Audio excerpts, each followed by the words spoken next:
मी आज बनवायली मटकीची भाजी।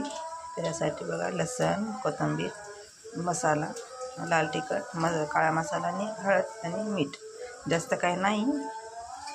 कांदा तळायला टाकलाय, जिरे मोहरी कांदा,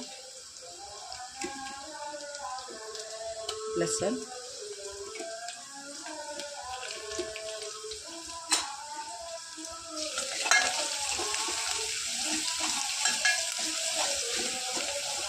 जास्त काही नाही, छोटीशी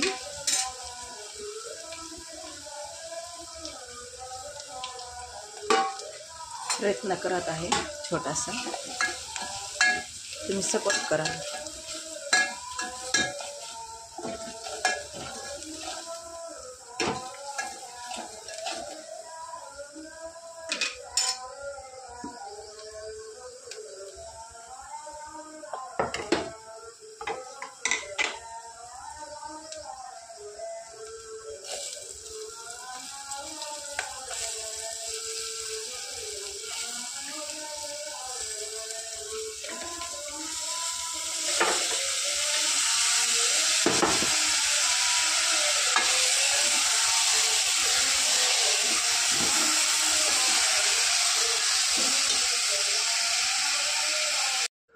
मटकीची भाजी जर आवडली तर नक्की सबस्क्राईब करा माझ्या चॅनलला।